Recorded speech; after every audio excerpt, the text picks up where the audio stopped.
Hello and welcome to the Movers and Shakers podcast. My name is Gino Barbaro, co-founder of Jake and Gino, multifamily investor, educator, father, and mentor.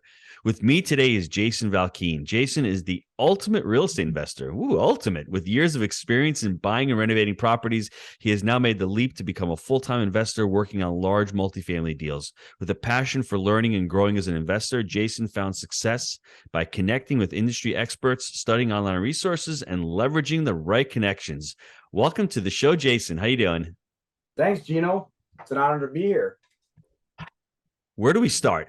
Why multifamily? Give me the reason. Why did you jump into multifamily? I worked a W-2 job. I was a technical sales guy for probably 20 years, and just kind of, I don't know, I caught the flipping bug early and just kind of dabbled in it, and was always grinding it out, weekends, nights, doing my own work. And then at some point I don't know if I got fired from a job or what it was. I got a bug. I was like, there's got to be something better. There's got to be something different. And I had heard good things about real estate, and that space wasn't really, targeted on multifamily yet. So I started just getting a little more serious, burn some properties, stuff like that. Fast forward, get fired from another job. And I'm just like, I got to go faster. Like, single family homes, it was a good way to cut my teeth. But so I started listening to podcasts. I started listening to you guys, guys like Bruce Peterson, Nathan Tabor, the bigger pockets type of guys. And just realized they all said the same thing. They said, go as big as you possibly can, as fast as you safely can go. And I kind of took that advice and I said, okay, well, multifamily is really the fastest way, they said, to scale. They all wound up there. So I said, I guess that's what I should start leaning towards. So I kind of started gobbling it up. Everybody, all the industry experts like you guys, even Grant Cardone, a lot of people kind of knock the guy, but I joined one of his mentorship programs, just trying to get some coaching, right? And try to learn, like, and connect to people and learn what they did, not try to reinvent the wheel, but just kind of just do what others that have done before me, right? And then what was that conversation with your wife though, when you said to her, I want to do this thing full time, I want to leave the W-2? What was her reaction? My wife's, she's kind of built a little differently than me. We're kind of opposite. I think God puts people together that are opposites, right? She's a saver, I'm a spender. She's low risk, I'm high risk, all those kind of things. So for her, it was scary. It was kind of like almost dragging her kicking and screaming a little bit, but she just didn't say a lot at first, but she trusts me. And I think that she saw some success that we were having, and just some of the single family properties, and and you try to share as much as you can without scaring the crap out of them, right? Yeah. What would you say to the listeners out there who have a significant other or a spouse and they're in the same situation as you are, or myself years ago? We have a soul-sucking job. We don't like what we're doing. We don't feel like we're connected. We want to try something different. What would you say to them to try to talk to their spouse? That's a great question. I think, the biggest thing for me is I tried to help her share in the vision, right?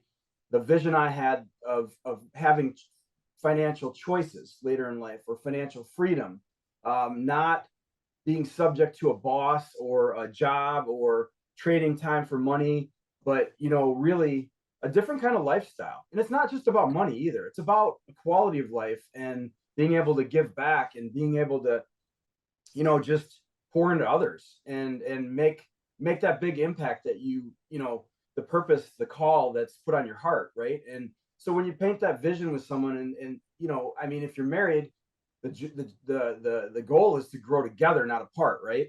So you can go do whatever you want, but if they're not on board, then chances are eventually that's gonna, maybe cause some problems down the road, and you're gonna be both staring at each other, going, "Who are you?" Do you mind if I add a couple thoughts to that? Because I think you've laid it out Please, really well. yeah, please do. For myself, the sales trainers will tell you sell with emotion, close with logic.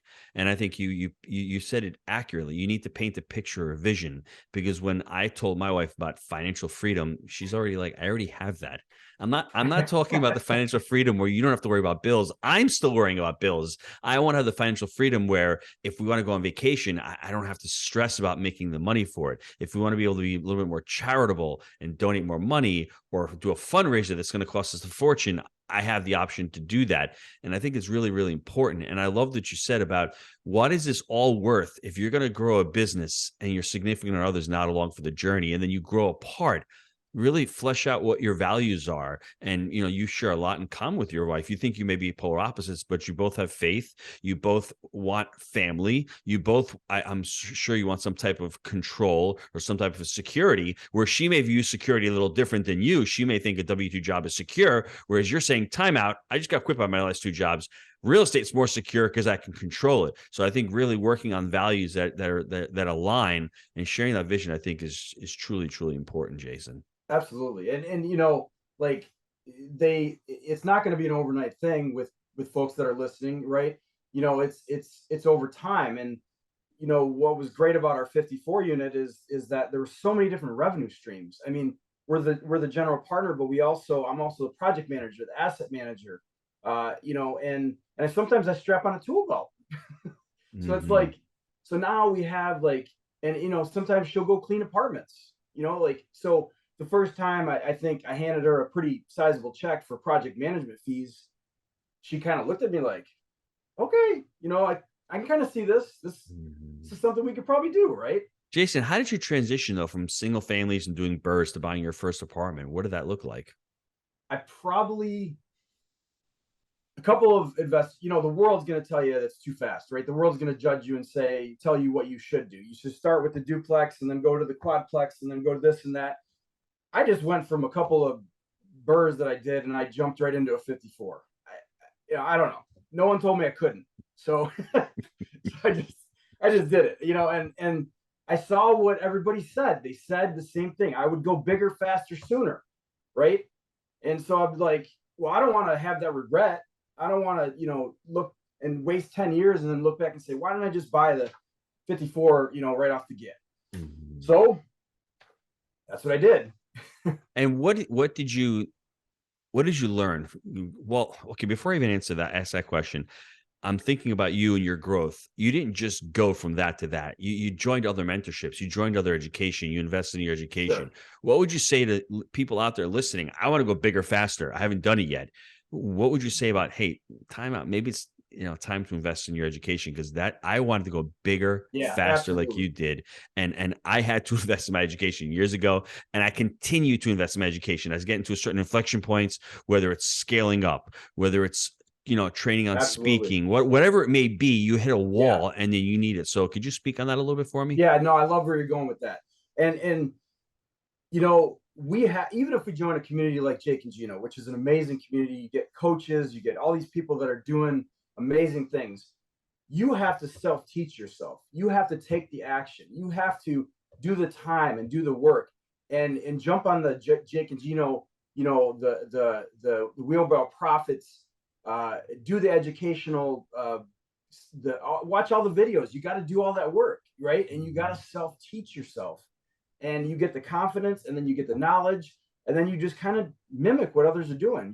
You build your team, and you're never going to not be scared. Like I was, it was frightening, very frightening to go. And at a lot of time, I'm a man of faith, so there was times literally where I just prayed and I said, you know what, I can't do anything else with this. You got to do something.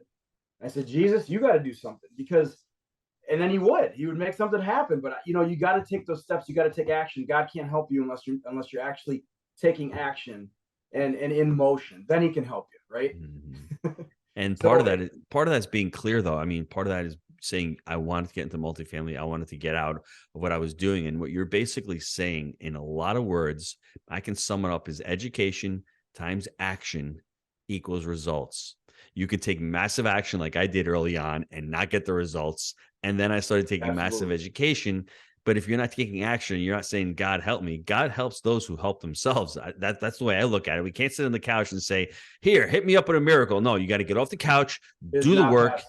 and have Absolutely. the work, have the faith to put in the work. And I think that's goes back to working with the spouse. I should have probably said this also. And you're doing it and I'm doing it. If you're going to try to convince your significant other of working with you in the business or having trust in you, you need to put in the work and the effort and show them that you're going to actually suffer and put in the time so they have that faith in you. That's one thing that I had. My wife knew that I was a hard worker. And if I'm going to commit to real estate and I'm going to commit our future and our money and all of that, if I don't show her that I'm putting in the work and the effort, then it's all for naught. Then how is she going to trust me?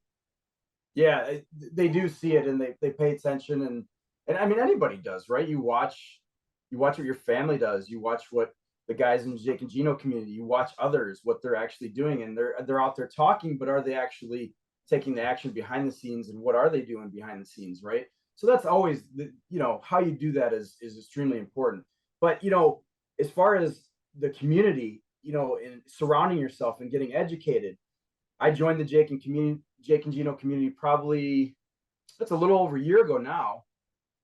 But I made a mistake when I first joined. I didn't, dive in. I got lost in we're doing a $2 million renovation on my property. So I got lost in the weeds, right? And I didn't dedicate the time to have those coaching sessions. But now I've jumped back in and I'm meeting with my accountability coach regularly. I'm meeting with my deal coach regularly. I'm getting out there talking to brokers, looking at deals. So like it's a world of difference because I'm taking advantage of what the program actually has to offer, and that's really surrounding yourself with those kind of people is so crucial. You have to prioritize, and the priority is, hey, I've got a $2 million renovation going on. I need to take care of that, and Sure. I just need. So let's talk about the deal. I mean, how did you find the deal? And I mean, you already said you're scared, but I give you a lot of props because I went from a fourplex to 25 unit with Jake, our very first deal. You went from a couple of BRRRRs to a 54 unit. Walk us through how you found the deal and what were you attracted to deal? What were you attracted with this deal?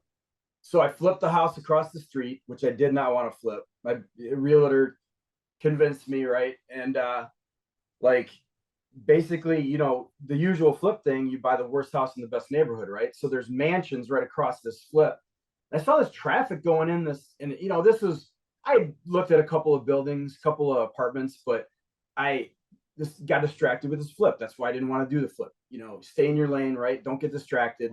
But I did, and so all this traffic's going in behind these mansions, and I'm like, what the heck? Drove back there. All of a sudden, there's this 54 unit complex, peeling paint, roofs, porches are falling off, like roofs leaking, like this is textbook, right? Mom and pop, someone that doesn't want to own this building. So I was like, it was just one of those God moments. I'm just like, I'm gonna buy this place. I have no idea how. I don't even know who owns this or if they want to sell it, but I'm gonna buy this place, right? So here's the best part. My wife has a birthday. She wants to go out to eat in Jackson. I have no idea why. She normally wants to go to Ann Arbor where the nice restaurants are, but she wants to go to Jackson. This is before COVID, so couldn't get in, hour wait. Okay, let's go over here to Nice Steakhouse. 15-minute wait. Let's have a drink at the bar. Big guy moves over. No, you guys can sit here. No problem. Makes room for us. Thanks. I start struck up a conversation. Thanks for moving. He's the broker that actually knows the owners of that complex, sitting right next to me at this bar. Like I didn't even have a chance to go find out who owns this complex. This guy already knows them. He's like, oh man, he's like, I've been trying to buy that complex for 10 years for different clients. They'll never sell it. Never even gave us a price. Okay. Broke my heart that night, but took him out for breakfast a couple weeks later, convinced him to try my way one more time, right? I'm going to get a purchase agreement. I'm going to have a lawyer draft it up, lob it over the fence, right? They countered. For the first time ever, he fell out of his chair. They actually gave him, it was like twice what we offered, but they countered, right? So the rest is history. We just went down the road and, it took us forever to buy that from that mom and pop, but we eventually bought it. It took us about 8-9 months to buy it. So let's walk that through for everybody, because the amazing part is you put something out there and it tends to come back to you. I mean, what's the chances of you going to a restaurant that's full and then leaving, going somewhere else where you wouldn't want to go, sitting at a bar next to a real estate broker? And that's the key, everybody. Let people know what you're doing. Let them know that you're investing, because you never know who's sitting next to you. It could be a commercial mortgage broker. It could be a realtor. It could be an owner of a property. So that's the amazing part. And that's action. And then obviously that purchase and sale is great, because when you spend the time and the effort to get a contract in front of them, they know you're serious. No one ever did that. People probably throw lowball offers and they're like, you know what? But when you're serious about something, putting it in there, and then obviously the tenacity and not being able to quit, because a lot of these mom and pops, they don't know that their asset is worth what they think. They think it's worth X. Right. You know it's worth Y. So being able to work there for the next 8 to 9 months, most of us would have quit, and you kept going. So that is awesome. What attracted you to this property? Was it the location? Was it the ability to add to the property? Well, I chose a 90-mile radius in my house, and then I chose Jackson because Jackson or Lansing was in my wheelhouse, but Jackson was where I was flipping houses. And I just knew the area pretty decent. And, just that's just the kind of, what I like about that market. And this is, maybe for other listeners that are listening in, is that some of those submarkets that are overlooked, by the big money, the institutional buyers, like institutional money, they're not, all these REITs, they aren't coming to Jackson to look for apartments. Like, so you're the people that are sitting at the table with you are a lot less. You're not gonna have to fight so many people. In this case, it was an off-market deal, but still, like, I like the market. It's lower income than, so it falls underneath a lot of people's radar. It's low growth. There's like negative 0.1 or 1% growth, so that takes it off a lot of people's lists. And I'm probably like, hopefully, I'm not giving away my little honey hole here, but it's just, I like the people. It's down to earth, blue collar, workforce housing, all those things that I like when it comes to multifamily investing. So we only have a few minutes left in the show, and Yeah. I want to go over the mistakes. You probably had like a full show Oh, and a yeah. half worth of mistakes, Sure. but let's walk us through. Like, I guess the first thing would be looking at the deal, and what mistakes do you think you said I could have avoided that in hindsight, or maybe if I joined the Jake and Gino education sooner, or I know the mentorship sooner, or what are some of the things that you want the listeners to be aware of? Even like you're doing your first syndication on a large asset as well. What are some of the highlights that we should really be aware of when we're doing our first deal, especially a big surround deal? yourself with a good team, right? Like that's what you guys coach on all the time, and that's what I did then, and that's what I continue to do now, especially with the Jake and Gino community. I mean, Bill Ham, who's my deal coach, is like instrumental in looking at deals, and I'm a better underwriter now than I ever have been, and my goal is to get even better, to be an expert underwriter. And that doesn't come without joining a community like this, and without going after and surrounding yourself with people that have done it, that are much smarter than you are. But the biggest mistakes that I made were just not, I guess not. The advice I give to listeners is know your buildings. Like, go in the crawl spaces, go in the attics, go in the electrical rooms, really spend time inspecting that building. Even if you hire an inspector, go with him, right? And crawl around with him and get to know that building inside and out.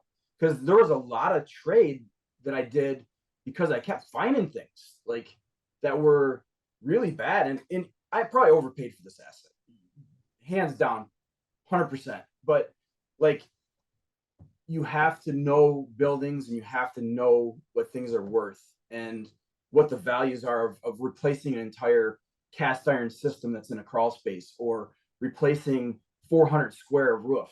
Like, you're not going to know all those things right away, but just make phone calls to people and develop relationships with contractors or roofers or plumbers or whatever. So you kind of know, and you learn as you go what the building will need and what things will cost. So you're talking due diligence. Anything else highlighting as far as maybe raising capital, maybe overfixing your budget? Was the budget's correct on this deal? Anything else that stuck out to you? No, we blew our budget out of the water. Absolutely. You can't spend too much time figuring out that budget, and you can't always do everything. You won't have it all right.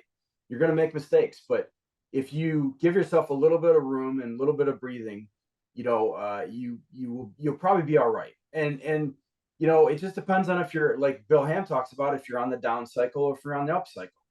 Like you got to know that cycle to know whether or not you can spend a little extra money here, or go get that extra line of credit to finish the renovations that you ran out of money for, whatever it is. What would you have done differently on the deal? Would have been obviously we always say we paid too much, but anything else that sticks out that you'd have done differently with this deal? Like I probably would have just with property management. I can't say that I would have got a different property manager, but I switched last minute, and that I wouldn't recommend switching that late in the game. That was a mistake. Also, if you can manage a little bit yourself, like I hired a third party, and that's taken a lot of efforts to manage those folks. It's been mediocre at best. No one's going to take care of your buildings like you would, right? So that's been a hard thing. Eventually, I want to go vertical with that. That's a goal down the road, but with a 54, you can't really do that yet. But really, vet the property manager, and if you can, spend time with those folks, go look at buildings that they're managing right now, if you can, and make sure that you're going to be happy with your horse attached to that cart, because it will be for a little while, so you can make some changes down the road. So that was the source of a lot of misery and probably some money for us, having the wrong property manager. Are you happy that you closed the deal? Looking back at it now, are you happy that you have this deal? Hands down, like no mistake. Like this has been one of the most life-changing things for me and my family, and it's not over yet. It's just the start, and the folks from Jake and Gino, you guys are an inspiration, and I see everybody, all the success, guys that have 1,500 units and all this stuff, and then guys that are just starting out. There's people that are all over the map when it comes to this community, but the best part is that that everybody is there to help you, and everybody wants to make the biggest impact in their lives and other people's lives. And I've never had anybody not want to help me do something, that I'm doing, and take interest, which has been just completely amazing. I have a lot of admiration for you because I was always talking about mindset and fixed mindset and growth mindset. And someone said to me, a better word would be mind belief. And mind belief, what I mean by that is you believed you could buy that 54 unit deal. I would have thought you're crazy if you're doing BRRRR and doing threes. And I would say, well, why don't we start smaller? But this is for the listeners out there. If you believe you can do a 54 unit deal as a syndication as your first deal, don't let anyone tell you can't. I'm not saying not going blindly. I say, think big, start small. And for me, the only reason why I'm accustomed to that is because that's what I started out with. And I'm more of a kinesthetic learner. I learn by actually doing it. Like it sounds like Jason does too. That's why he started out with the BRRRR. And that was for me. And I needed to convince myself that I needed to go smaller to be able to go bigger. But you're listening out there, you don't have to follow my path or Jason's path. You can follow your path. If you believe you can do something, then you'll be able to do it. Now, there's a lot of pitfalls that Jason talked about, which is really important. And I think every single investor makes this mistake, and it's due diligence. I messed up that second deal. I mean, talk about I did the worst due diligence ever, as far as liens on the property, as far as smoke detectors, as far as carbon monoxide, as far as buried water tanks, buried oil tanks as well. I mean, it was a nightmare. That's something you're going to learn, but don't let it stop you. And it's okay if you overpay, because 2 or 3 years later, as the cycle progresses, you're going to be thankful that you bought that asset, and it's going to work out okay in the long run. So that, I think, is really, really important. Anything else, Jason, you want to add before we wrap up the show? Do it afraid, keep the faith, get used to being uncomfortable, because that's the way it's going to be. I love that. Jason, comfort does not breed growth. It does not. So it's that's been the hardest lesson for me to learn, is when you're in the thick of it, you're in the battle, you're getting dirty and you're getting beat up. You feel like life beats you up sometimes, especially with stuff like this. And you just have to get used to that. It makes you stronger. You come on the other side knowing more. and being able to take on more and being able to give to others and not be rattled every time the contractor comes up. You don't lose your crap on them. You actually know it's cool. This is what we're going to do. Don't worry. I got this. We're going to take care of you. You don't have to pay for it. We're going to figure out a way to do it together, and let's just get it done. Let's come up with a solution, right?